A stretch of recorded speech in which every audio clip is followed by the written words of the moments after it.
News Annamayya జిల్లా ములకల చెరువు కల్తీ మద్యం కేసులో సంచలనాలు బయటపడుతున్నాయి. ఒక కుటీర పరిశ్రమతో ఏకంగా కోట్ల రూపాయల వ్యాపారం చేస్తున్నట్లుగా అధికారులు గుర్తించారు. డంపులో ₹1 కోటి పైగా విలువైన నకిలీ మద్యాన్ని సీజ్ చేశారు. అదేవిధంగా తయారీ యంత్రాలు, ముడి సరుకులను స్వాధీనం చేసుకున్నారు. మద్యం సరఫరాకు పాల వ్యాను వాడుతున్నట్లుగా ఎక్సైజ్ అధికారులు చెబుతున్నారు.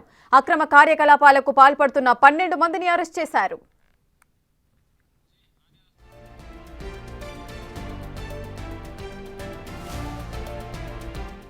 నకిలీ మద్యం తయారీపై ములకల చెరువు ఎక్సైజ్ ఆఫీస్ నుండి మరింత సమాచారం మా ప్రతినిధి దామోదర్ అందిస్తారు.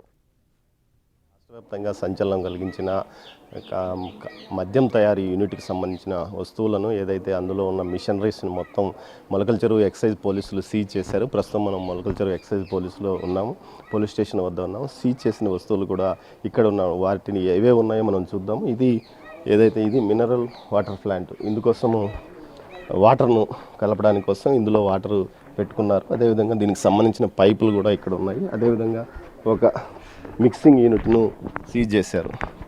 ఏదైతే SS tanks cleaned alert once in month, నెలకు ఒకసారి క్లీన్ చేయాలంటూ దీని మీద ఒక స్టిక్కర్ కూడా ఉన్న పరిస్థితి.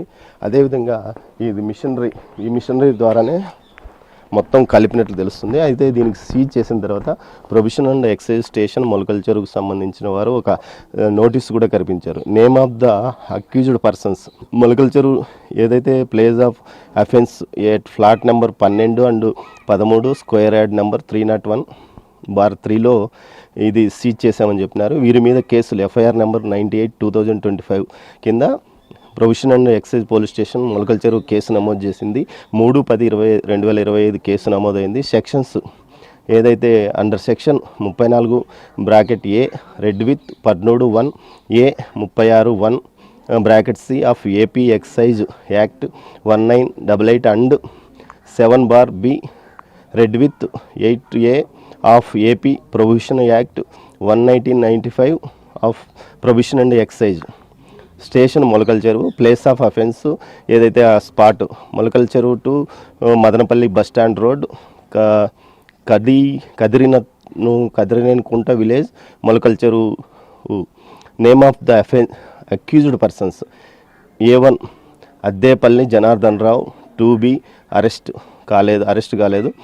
కట్టా రాజు 2B అరెస్ట్, ఇతను కాలేదు. సయ్యద్ హజీ ఇతను అరెస్ట్ చేశారు.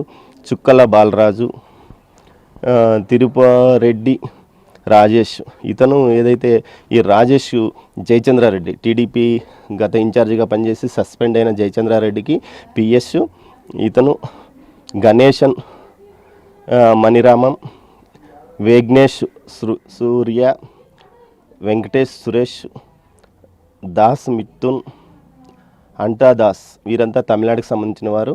A12గా కడాలి శ్రీనివాసరావు ఇతన్ని అరెస్ట్ చేయాల్సి ఉంది. అదేవిధంగా సురేంద్ర నాయుడుని కూడా ఈ కేసులో పెట్టారు. దీంతోపాటు ఏదైతే PA రాజేష్కు సంబంధించి నా రాక్ స్టార్ వైన్స్ను కూడా సీజ్ చేయడం జరిగింది. అదేవిధంగా PTMలో ఆంధ్ర వైన్స్ను కూడా సీజ్ చేశారు. మొత్తం మీద 2 వైన్ షాప్స్ సీజ్ చేశారు. అదేవిధంగా వీరికి లభ్యమైన డైరీలో 78 మంది వరకు బెల్ట్ షాపులకు సంబంధించిన పేర్లు ఉన్నట్లు కూడా తెలుస్తుంది. ఆ వివరాలను కూడా ఎక్సైజ్ అధికారులు క్రోడీకరిస్తున్నారు. ఎవరు ఈ మద్యాన్ని తీసుకెళ్లారు, ఎక్కడ తీసుకెళ్లారు, ఎంత వ్యాపారం జరిగింది, ఏ విధంగా తయారు చేశారన్న వ్యవహారం మీద మొత్తం మీద చూస్తే ఈ 3 యంత్రాలతో పాటు ఈ 2 వీలర్స్ను కూడా ఇక్కడున్న 2 2 వీలర్స్ను స్వాధీనం చేసుకున్నారు. అదేవిధంగా మద్యాన్ని బాటిల్స్లో పోసి అమ్మడానికి కూడా కొంత బాటిల్స్, లేబుల్స్ను కూడా సీజ్ చేసి ఇక్కడ స్టాక్ పెట్టారు. మొత్తం మీద ఇక్కడ చూస్తున్న ఈ ప్లాస్టిక్ బాటిల్స్లో ఏదైతే సీజ్ చేశారో ఇది మనం చూపించే ఈ బాటిల్స్లోనే సీజ్ చేశారు. ఇందుకోసం ప్రత్యేకంగా ఈ బాటిల్స్ తెప్పించారు. ఇవి కూడా క్వాలిటీ లేని విధంగానే చాలా పల్చగా ఉన్నాయి. మామూలుగా ప్రభుత్వం సరఫరా చేసే చీప్ లిక్కర్ బాటిల్స్ కొంత మందంగా కనిపిస్తాయి. ఈ క్వాలిటీ చూస్తే మరీ దారుణంగా కనిపిస్తుంది. ఇది కొంత వేడి నీళ్లు పోసినా కరిగిపోయే విధంగా అంత తక్కువ క్వాలిటీతో తయారు చేసిన పరిస్థితి. ఇదే విధంగా లేబుల్స్ కూడా ఇక్కడ సీజ్ చేశారు. ఈ లేబుల్స్కి సంబంధించి మనం చూడవచ్చు కేరళ వైన్స్ ఇంకో బ్రాండ్ 3 రకాల బ్రాండ్స్ను తయారు చేసినట్టు తెలుస్తుంది. మొత్తం వీళ్ళ దగ్గర ప్లాస్టిక్ క్యాన్స్ కూడా సీజ్ చేశారు. దీంతోపాటు ఏదైతే మద్యానికి సంబంధించి స్పిరిట్తో పాటు 35,000 లీటర్ల వరకు స్పిరిట్ స్వాధీనం చేసుకున్నట్లు ఇప్పటికే అధికారులు ప్రకటించిన పరిస్థితి. ఈ వ్యాన్ ఏదైతే ఈ వ్యాన్ రాజేష్కు సంబంధించిన వ్యాన్గా తెలుస్తుంది. ఈ వ్యాన్ కూడా ఇది క్రైమ్ నెంబర్ 98/2025 కింద సీజ్ చేశారు. ఇందులో నుంచే సరఫరా చేసినట్లు కూడా అధికారులు చెప్తున్న పరిస్థితి. మొత్తం మీద ఉన్నతాధికారుల పర్యవేక్షణలో ఈ కేసు దర్యాప్తు కొనసాగుతుంది. మరోవైపు దీనికి సంబంధించి ఎక్సైజ్ అధికారులు కింది స్థాయి సిబ్బందికి తెలియకుండా వ్యవహారం జరిగిందా అన్న కోణంలో కూడా దర్యాప్తు చేస్తుంది. ఈ సీజ్ చేసిన వాహనానికి సైతం ఏదైతే కేసుకు సంబంధించిన డీటెయిల్స్ మొత్తం ఒక పేపర్ మీద ప్రింట్ చేసి అతికించిన పరిస్థితి. మొత్తం మీద ఈ కేసు ఒక సవాల్గా ఎక్సైజ్ అధికారులకు మారిన పరిస్థితి. అయితే ఇప్పుడే ఈ అద్దేపల్లి జనార్దన్ రావుతో పాటు జయచంద్రారెడ్డిలు కలిసి వ్యాపారం చేశారా, లేకపోతే జయచంద్రారెడ్డికి ఉన్న అధికారాన్ని అడ్డం పెట్టుకొని అతని స్నేహితుడు జనార్దన్ రావు ఇక్కడ ప్లాన్ చేశాడు?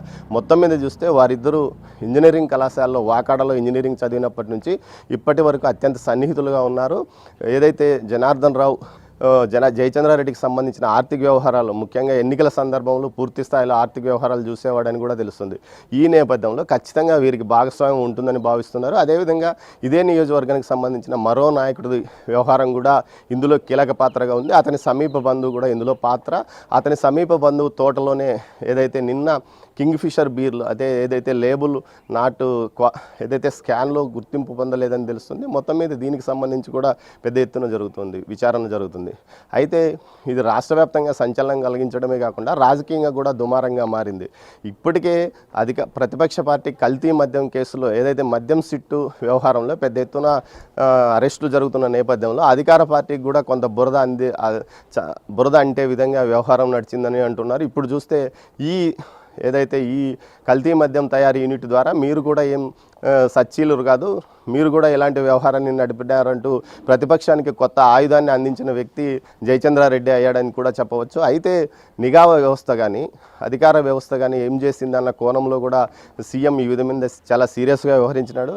సీరియస్గా ఉన్నట్టు తెలుస్తుంది. నిన్న ఆయన ఏదైతే ఒక అరగంట పాటు రివ్యూ నిర్వహించినట్లు సమాచారం. ఈ రివ్యూలో ఉన్నతాధికారులపైన చాలా సీరియస్గా ఆగ్రహం కూడా వ్యక్తం చేసినట్టు తెలుస్తుంది. మొత్తం మీద ఈ ఘటనకు సంబంధించి పూర్తిగా విచారణ కొనసాగుతున్న నేపథ్యం అసలు దోషులు ఏదైతే జయచంద్రారెడ్డి లేకపోతే జనార్దన్ రావు అన్న ఏవన్గా ఉన్న జనార్దన్ రావు సొంతంగా చేసే కెపాసిటీ ఇక్కడ లేదు. అతను ఏదో ఇతర ఇబ్రహీంపట్నానికి, విజయవాడ సమీపంలోని ఇబ్రహీంపట్నానికి సంబంధించిన వ్యక్తి వచ్చి ఇక్కడ ధైర్యంగా ఏదైతే యూనిట్ పెట్టి ఈ విధంగా వ్యవహారం చేశాడంటే ఖచ్చితంగా స్థానికంగా ఉన్న రాజకీయ అంగబలం కానీ రాజకీయ అంగబలం అతనికి సహాయకారిగా ఉంటుందని చెప్పవచ్చు.